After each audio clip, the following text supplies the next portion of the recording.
सो hey everyone, कैसे हैं आप लोग। आई होप आप लोग बहुत अच्छे होंगे और आपकी पढ़ाई बहुत अच्छे से चल रही होगी।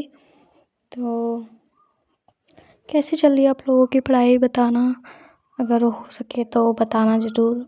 और तो चलिए बताते हैं आज का मेरा रूटीन क्या, आज का मतलब मेरा पूरा डे कैसा गया है। तो मैं स्टार्टिंग में ही आप लोगों को बता देती हूँ कि आज मैंने जो टारगेट सेट करे थे उनमें से पूरे मेरे कंप्लीट नहीं हो पाए थे। कुछ टारगेट्स जो थे वो मेरे बच गए थे, छूट गए थे, ठीक है। तो पर मैंने अपना ट्राई किया था देने का बेस्ट। तो जितना हो पाया उतना मैं आप लोगों के साथ शेयर कर रही हूँ। तो सबसे पहले सुबह जो करते हैं बेसिक काम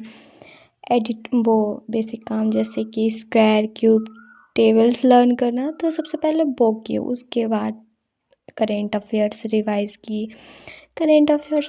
करने के बाद थोड़ी सी अनुभव सर से एरर डिटेक्शन की क्लास देखी थी यूट्यूब पे।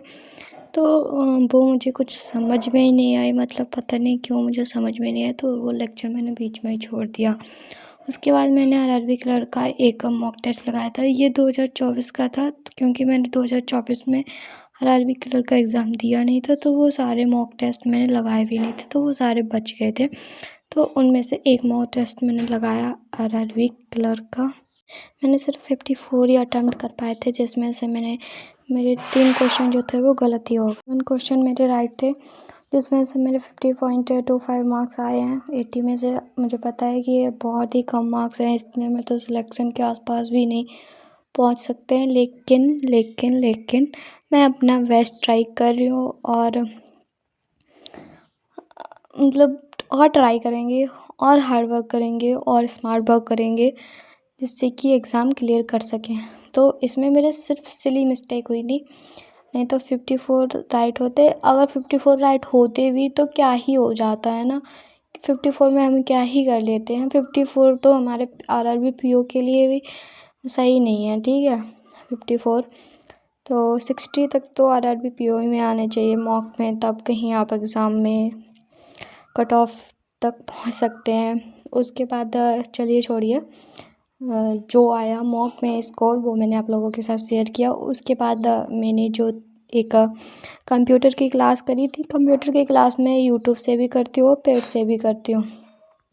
पेड बैच मैंने ले रखा है तो उसमें से भी कर लेती हूँ। और यूट्यूब पे प्रीति मैम है, वो पढ़ाती हैं। उनका पढ़ाना मुझे बहुत अच्छा लगता है। वो एक एक डिटेल, मतलब एक एक चीज़ जो है वो बहुत डिटेल में बताती हैं, तो उनका बहुत ही अच्छे से समझ में आता है। एक एक चीज़ वो बहुत ही बारीकी से समझाती हैं।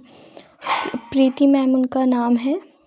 अगर आप लोग उनसे पढ़ना चाहें, आप लोगों को अच्छा लगे पढ़ाना उनका अच्छा लगे, तो आप लोग भी पढ़ सकते हैं। तो कंप्यूटर में आज मैंने किया था MS एक्सेल, तो बिल्कुल डायग्राम बना के अच्छे से, बिल्कुल अच्छे तरीके से समझाया था, ठीक है।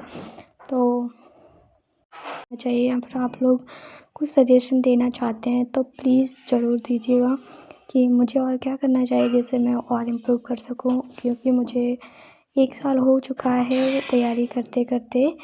और मैंने पिछली बार आरआरबी पीओ का दिया था एग्ज़ाम, पर मेरा उसमें नहीं हुआ था। वो पिछली बार मेरा फर्स्ट अटैम्प्ट था। तो एग्ज़ाम में मैं बहुत ही पैनिक कर गई थी, जैसे कि मैं क्वेश्चन अटैम्प्ट नहीं कर पाई थी सही से। मतलब उतने क्वेश्चन अटैम्प्ट नहीं कर पाई थी। तो ये था पिछली बार का।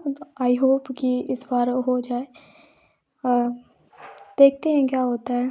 तो कंप्यूटर की क्लास फिनिश करने के बाद मैंने पज़ल लगाई थी। पज़ल जो मनीष सर पज़ल करवाते हैं 10 बजे 10 पज़ल वाली, तो वो मैंने क्लास की थी।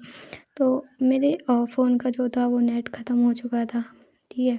तो फिर उनकी 10 बजे वाली क्लास लाइव तो मैं नहीं देख पाई थी। मैंने उससे एक दिन पहले का जो वीडियो था वो मैंने डाउनलोड कर लिया था, तो उसी से मैंने फिर पज़ल लगाई। तो ये था मेरा पूरे दिन का, मतलब मैंने क्या क्या किया। तो आज जो है वो बहुत ही इम्पॉर्टेंट चीज़ जो डेली रूटीन का होता है वो मैं नहीं कर पाई थी, वो था एडिटोरियल मैं नहीं कर पाई थी आज। कि वो कैब तो मैंने की थी पर पूरा एडिटोरियल रीड